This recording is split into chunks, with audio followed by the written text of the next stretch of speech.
Israel के tank में तेल नहीं है। सोचिए, उसने फिलिस्तीन के पानी बंद किया था, सारे मुस्लिम राष्ट्रों ने मिलकर उसका तेल बंद कर दिया है।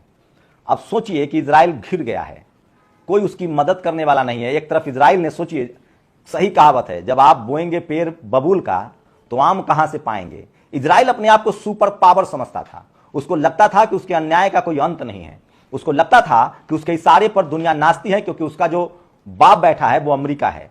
उसने पूरे फिलिस्तीन को कांटों से घेर दिया, दीवारों से घेर दिया, और नतीजा यह है कि वही दीवार, वही कांटे उसके जी के जंजाल बन गए हैं। उसके टैंक में अब तेल नहीं है। जैसे उसने फिलिस्तीन का पानी रोका था, खाड़ी देशों ने उसके तेल रोक दिया, और नतीजा यह है कि अब इजराइल की हैसियत नहीं है कि वो फिलिस्तीनी तो छोड़ो, हमास से लड़ पाए। और ये लग रहा है, सोचिए, भारत के ठीक 1 साल बाद वो आजाद हुआ था, और धीरे धीरे पूरे फिलिस्तीन पर उसने कब्जा कर लिया। और अब जाकर साफ हो गया है कि इजराइल जो है वो विस्तारवादी नीति अपना रहा है, और वो अब फंसेगा, क्योंकि उसके साथ कोई खड़ा नहीं है और पूरी दुनिया में उसकी किरकिरी हो रही है। लेकिन आज की जो सबसे बड़ी खबर है, इजराइल के भक्तों की समर्थन की वजह से भारत के 8 नेवी के पूर्व अधिकारियों की जान खतरे में है। कैसे, पूरा वीडियो देख। भक्तों ने भारत में इजराइल के समर्थन में रैलियां निकाली, सोशल मीडिया पर लिखना शुरू किया। एक भक्त तो खाड़ी देश में डॉक्टर था, उसकी नौकरी चली गई। अब सोचिए, इनको लग रहा था झूठ मूठ का पिछले 75 साल से इजराइल ने डंका बजा रखा था, झूठ फैला रखा था कि उसके पास रडार है, जहाज है, सारे मिसाइल हैं, 1 मिनट में दुनिया के किसी देश को निस्नाबूद कर देगा। उसके पास मोसाद है जो दुनिया में जाके कहीं कुछ कर सकता है। कुछ नहीं कर पाया, और 1000 हमासियों ने रॉकेट दाग दिए, और खुद वो घुस गया, इजराइल में घुस गया और इजरायलियों को मारा। लेकिन उसके बाद इजराइल की पोल पट्टी खुलनी शुरू हो गई। अपने आप को जो वो जेम्स बॉन्ड घोषित कर रखा था, उसको अब साबित करना था कि वो जेम्स बॉन्ड है, और मामला यही फंस गया। कई बार होता क्या है जानते हैं, आपका झूठ आपके गले पड़ जाता है, आपको भारी पड़ जाता है। दुनिया देखने लगी कि अब इजराइल क्या करेगा, जिसके पास आयरोनिक रडार है, दीवार है, बम है, हथियार है। पता चला साहब के पास अब बम ही कम पड़े हैं। सोचिए, अमेरिका को युद्धपोत भेजना पड़ा, अपने U-16 फाइटर प्लेन देना पड़ा, और सेना लगाना पड़ा। लेकिन वहीं से सारा खेल बदल गया। इजराइल ने अपनी झूठी ताकत दिखाने के लिए जहाज से फिलिस्तीनियों पर बम बरसाना शुरू कर दिया। अस्पताल उड़ा दिए, घर उड़ा दिए, बच्चे उड़ा दिए, महिलाएं उड़ा दी, बुजुर्गों को मार दिया। और उसके बाद दुनिया के नजर का सबसे बड़ा, आज के बाद हिटलर के बाद, मुसोलिनी के बाद, अगर आज का सबसे बड़ा कोई विलेन है तो वो बेंजामिन नेतन्याहू। सोचिए, परमाणु बम गिरने के बाद आज सबसे ज्यादा किसी की आलोचना हो रही है तो वो बेंजामिन नेतन्याहू की। इतनी आलोचना तो बुश की भी नहीं हुई थी। इतनी आलोचना तो इराक पर हमला करने के समय अमेरिका की नहीं हुई थी, लिबिया पर हमला करने के समय नहीं हुई थी, वियतनाम पर हमला करने के समय नहीं हुई थी। इजराइल चारों तरफ से घिर गया है। और बताऊंगा, सोचिए, भारत सरकार ने शुरुआती एक बयान दिया था कि इजराइल के साथ है। उसके बाद तुरंत विदेश मंत्रालय ने कहा कि नहीं, हम पूरी तरह से एक स्वतंत्र फिलिस्तीन के साथ हैं। प्रधानमंत्री नरेंद्र मोदी ने स्टैंड साफ साफ कहा कि हमारी विदेश नीति में कोई बदलाव नहीं है और हम स्वतंत्र फिलिस्तीन चाहते हैं। और सोचिए, पहली राहत की खेप भी पहुंचा दी। लेकिन इजराइल की यह हैसियत हो गई है कि उसके टैंक में अब तेल नहीं है। अमेरिका ने हाथ खींच लिया, क्योंकि ईरान ने 200 मिसाइलें तैनात कर दी। ईरान ने अब साफ साफ कहा है कि मैं इजराइल को नहीं, अमेरिका को मारूंगा। सारे फसाद का जड़ अमेरिका है, अमेरिका को मारूंगा। और उसने 200 मिसाइलें तैनात कर दी, और इससे यह हुआ कि अमेरिका को बैकफुट पर जाना पड़ा। ऋषि सुनक अब कुछ कर नहीं सकता है। और चीन इसी फिराक में था, जो मैं रोज कह रहा हूं। चीन को लगता था कि भारत जैसे ही इजराइल के साथ खड़ा होगा, क्योंकि भक्तों की संख्या बढ़ गई है, मैं सीधे सीधे खाड़ी देशों से दोस्ती गांठ लूंगा। और रूस जो यूक्रेन युद्ध में फंसा हुआ है, जो गोला बारूद खरीद रहा है नॉर्थ कोरिया से, किम जोंग उन से, और चाइना पर निर्भर है, उसने शुरू में ही फिलिस्तीन का साथ देना शुरू कर दिया। मतलब जिधर रूस जाएगा उधर ही चीन जाएगा, साफ था। ऐसे में अमेरिका अलग थलग पड़ गया। भारत सरकार ने स्थिति को भांप लिया और सुधार किया और कहा कि हम फिलिस्तीन के साथ हैं। वैसे भक्तों को यह बात समझ में नहीं आएगी, मुसलमान से नाम के नफरत पर उन्होंने देश का ही बेड़ा गर्क करने की जब ठान ली है तो क्या कह सकते हैं। इसी दौरान सोचिए, एक खबर आती है कतर में, पिछले 15 माह से चल रही है खबर, कतर में 8 पूर्व नेवी के अधिकारी को फांसी की सजा दे दी गई। सोचिए किस तरह से पूरा खाड़ी देश हमारे खिलाफ कब हुआ, जब नुपुर शर्मा का पूरा मामला हुआ, जिसको बीजेपी ने फ्रिंज एलिमेंट कहा। प्रधानमंत्री जी ने उसको मैनेज किया। कहां तक भक्तों को मैनेज करते चले। मुसलमान 57 देश मुस्लिम राष्ट्र है सुधीर चौधरी के हिसाब से। और सोचिए, जॉर्डन, तुर्की, सीरिया, अब तो कतर, ये तमाम देश हैं। और कतर में, अब मैं फिर कह रहा हूं, अब भक्त कोई जवाब देंगे। सोचिए, आज भारत फिलिस्तीन के साथ खड़ा है, इसलिए पूरे विदेश नीति में दबाव है और कतर को छोड़ना पड़ेगा हमारे जवानों को। तो इजराइल के चिंता में जो दुबले हुए रहे थे भक्त, वो उनको भेजा जाए कतर। पूरा मुस्लिम राष्ट्र एकजुट हो गया है। यहां तक कि यूरोप के भी जो मुस्लिम कम्युनिटी है वो एकजुट है, एशिया के एकजुट है, ऑस्ट्रेलिया महादेश, सारे दुनिया के जितने सब कॉन्टिनेंट है सबके मुस्लिम एकजुट हैं। खैर, भारत के संबंध बहुत अच्छे हैं। भक्तों के ये सब हुआ करने से कुछ होता नहीं है। विदेश नीति एक मुकम्मल है और भारत सरकार, भारत की सेना कि पूर्व अधिकारियों को सुरक्षित लाएगी, हम सबको भरोसा है। लेकिन सोचिए, बेगाने की शादी में आप दुल्हा बनिएगा ना, तो यही होगा। आज सोचिए, आज इजराइल के साथ खड़ा होने से आपको क्या मिलेगा? अमेरिका किसी का सगा है नहीं। पाकिस्तान से जब युद्ध हो रहा था आपका, तो अमेरिका पाकिस्तान के साथ खड़ा था। चाइना ने जब हमला किया तो अमेरिका चुप रहा। आपके साथ कौन खड़ा था? रूस, हमेशा से। आज सोचिए, अमेरिका किसी का सगा नहीं, वो सिर्फ हथियार अपना बेचता है। अरे वो तो फिलिस्तीन का सगा नहीं हुआ, और उसने अपनी खतरे 13 देशों में, खाड़ी के 13 देशों में उसके अड्डे हैं। सारे अड्डों पर जैसे ईरान ने मिसाइल तैनात किया, वो भाग गया, पीछे भाग गया। ऋषि सुनक और जो बिडेन बड़ा कुत्ते हुए आए थे।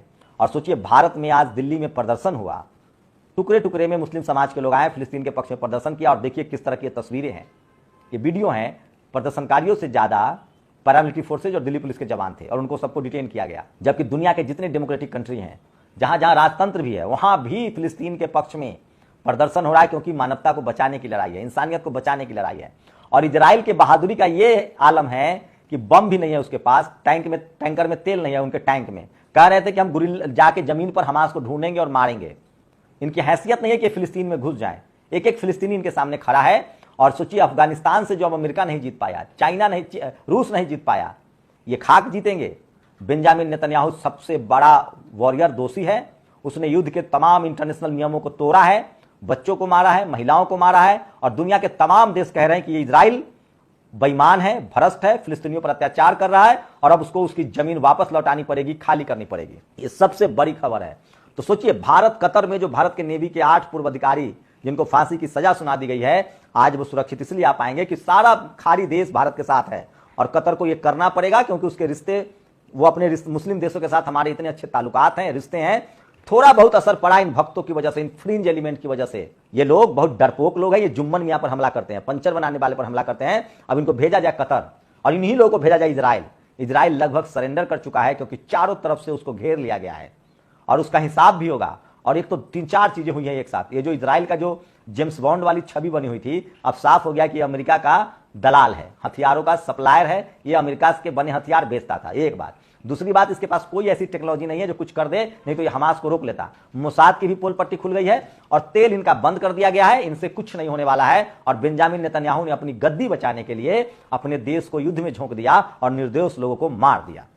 यूनाइटेड नेशन के प्रमुख ने कहा है कि यह सब शून्य में नहीं हो रहा है, वैक्यूम में नहीं हो रहा है, ये सब कुछ इजराइल का किया धरा है। उसके बाद दुनिया के तमाम देश कह रहे हैं कि इजराइल एक पापी देश है, हत्यारा देश है, और इजराइल इसके लिए जिम्मेदार वहां के नागरिक नहीं है, इसके लिए बेंजामिन नेतन्याहू जिम्मेदार है। और दुनिया के दूसरे देशों के साथ साथ इजराइल के खिलाफ, इजराइल में नेतन्याहू के खिलाफ प्रदर्शन शुरू हो चुका है। खुद इजरायलियों को लगता है कि नेतन्याहू ने उनकी जिंदगी मुश्किल में डाल दी है। लगभग 70 लाख इजराइल की आबादी, आप सोचिए किस तरह से 30 लाख करीब फिलिस्तीनी है। अब ये युद्ध में इन्होंने धकेल दिया, अब क्या होगा? दुनिया भर से जो यहूदी हैं वो इजराइल में आते थे, उन्होंने आना बंद कर दिया। अमेरिका अपने नागरिकों को निकाल रहा है। और फिर मैं बता दूं, जो भक्त चिल्ला रहे हैं, सोचिए, इजराइल का जो राजदूत है भारत में, वो कह रहा था शुरुआत जब युद्ध की हुई तो क्या कहा, हमें कोई मदद नहीं चाहिए, हम किसी के सामने मदद नहीं मांगते, हम खुद सक्षम है लड़ने में। और अब गिड़गिड़ा रहा है कि भारत हमास को आतंकी राष्ट्र घोषित करे। भारत ने हमास को आतंकी राष्ट्र नहीं कहा है, और यूनाइटेड नेशन भी नहीं कहा है। और ये जरूरी नहीं कि अमेरिका जिसको आतंकी कहे वो आतंकी हो। अमेरिका तो आरएसएस को भी आतंकी कहता है, ट्रूडो कनाडा आतंकी लिस्ट में डाल देता है। तो आप हो गए। इसलिए मैं कह रहा हूं, भक्तों, इलाज करवाओ दिमाग का, गोबर खाना बंद करो, और भारत सरकार के साथ, देश के साथ, उसकी विदेश नीति के साथ रहो, यह संविधान कहता है। और देर सवेर मुस्लिम राष्ट्र कतर पर दबाव बनाएंगे, भारत के नौसैनिक छोड़े जाएंगे। लेकिन सवाल है कि अपने देश का हित देखो। भारत के लोग खाड़ी देशों में काम करते हैं, इजराइल में बहुत कम काम करते हैं। इजराइल संदेहास्पद देश है, वो किसी का सगा नहीं, वो हथियार का सप्लायर है। दोस्ती आता नहीं है उसको, नहीं। दुनिया में एक ही दोस्त है उसका, अमेरिका और इंग्लैंड, और उसने भी मौका पड़ने पर उसका साथ छोड़ दिया। तेल के बगैर उसके टैंक कुछ कर नहीं पा रहे हैं। और अब नतीजा ये हो गया है कि अब फिलिस्तीन को उनकी जमीन भी मिलेगी, इजराइल को वो दीवार भी तोड़ना पड़ेगा, और बेंजामिन नेतन्याहू चुनाव ही नहीं हारेगा, उसको तो इंटरनेशनल कोर्ट में सजा भी होगी। और सबसे बड़ी बात है, पूरी दुनिया के अमन पसंद लोग और मुस्लिम समाज के लोग इसके बाद एकजुट हो गए हैं।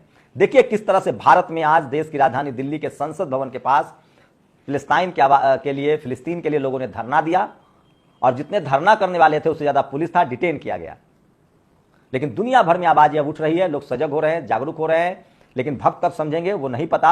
और भक्तों की इसी फ्रिंज एलिमेंट की वजह से, नुपुर शर्मा जैसे लोगों की वजह से खाड़ी देशों से हमारे रिश्ते में कुछ करवाहट हुआ था। लेकिन देर सवेर ही सही प्रधानमंत्री जी ने सबको साध लिया, ठीक कर लिया, ये अच्छी बात है। लेकिन इजराइल की पूरी पोल पट्टी खुल गई है, और इजराइल कोई मजबूत देश नहीं है, इजराइल कोई आधुनिक टेक्नोलॉजी वाला देश नहीं है। चाइना के सामने और रूस के सामने उसकी घिग्गी बन गई है। और इस पूरे युद्ध में चाइना ने जो मंसूबा पाल रखा था कि भारत जैसे इजराइल के साथ जाएगा, खाड़ी देशों के साथ हम संबंध अच्छा कर लेंगे, लेकिन भारत ने ऐसा नहीं किया और भारत के साथ अभी भी खाड़ी देशों के साथ अच्छे संबंध हैं और भक्तों का तो कोई इलाज नहीं है। भक्तों को लगता था कि जैसे दलित, पिछड़े, आदिवासी किसानों पर अत्याचार करते आ रहे हैं और कोई कहने वाला नहीं, क्योंकि दुनिया में कोई देश है नहीं हिंदू देश दूसरा जहां दलित, पिछड़े, आदिवासी हो। हाँ, बुद्धिस्ट देश है, लेकिन भारत का दलित, पिछड़ा, आदिवासी किसान बुद्धिस्ट बना नहीं। इन्होंने हिंदू बनाकर जाति के नाम पर इन पर अत्याचार किया। 2000 साल तक कोई बोलने वाला नहीं था। अब इन्होंने मुसलमानों पर अत्याचार शुरू किया। मुसलमानों, सोचिए एशिया में तो 60 मुस्लिम कंट्री है। भक्तों को कुछ सूझ नहीं रहा है। भारत के सारे हित खाड़ी देश के साथ सुरक्षित हैं, क्योंकि हमारा दुश्मन नंबर 1 पाकिस्तान, उसके सोचिए पाकिस्तान में भारत के दुनिया के सबसे ज्यादा मुसलमान रहते हैं, उसके बाद भारत का नंबर है। उसके बाद भी खाड़ी देशों ने कभी मुसलमानों का, पाकिस्तान का साथ नहीं दिया, भारत का साथ दिया। चीन के सारे पड़ोसी देश भारत के साथ खड़े थे। लेकिन भक्तों की गलती की वजह से आज खाड़ी देश से मनमुटाव है और चाइना हमारा दुश्मन नंबर 1 है। और उसकी विस्तारवादी नीति से आप तभी पार पाएंगे जब एशिया के सारे देश आपके साथ खड़े रहें, क्योंकि एशिया का कोई भी देश नहीं चाहता है कि चाइना की जो विस्तारवादी नीति है वो रुके। तो इजराइल और फिलिस्तीन के युद्ध ने बहुत कुछ साफ कर दिया है। और सबसे बड़ी बात है कि इजराइल को अपने घर नहीं लौटना पड़ेगा। फिलिस्तीन के जो उसने कब्जा की है जमीन, 1-1 इंच उसको जमीन लौटानी पड़ेगी। और यह बात अब तय होगा। और इसकी वजह है सोशल मीडिया। सोचिए, जैसे भारत की मनुवादी मीडिया जातीय अत्याचार को नहीं दिखाता है, यहाँ एक ही जाति के, एक ही धर्म के पत्रकार हैं और उसी जाति और उसी धर्म को बचाने की वो लड़ाई लड़ता रहता है, चाहे चुनाव हो चाहे कुछ भी हो। उसी तरह से अमेरिका की जो मीडिया थी, चाहे इंग्लैंड की एक बीबीसी और अमेरिका की CNN, वो भी एक्सपोज हो गया। और मुस्लिम राष्ट्रों ने अपने चैनल खोल लिए, अल जजीरा जैसे चैनल है उनके पास, और सारे मुस्लिम राष्ट्र वहां जाके रिपोर्टिंग कर रहे हैं। भारत की तरह इजराइल में नहीं, वो फिलिस्तीन में जाके रिपोर्टिंग कर रहे हैं। और पूरी दुनिया के लोग एकजुट हो गए। और social media, Twitter, Facebook, YouTube की वजह से पूरी दुनिया को पता चल गया कि इजराइल एक, बेंजामिन नेतन्याहू एक वॉर क्रिमिनल है।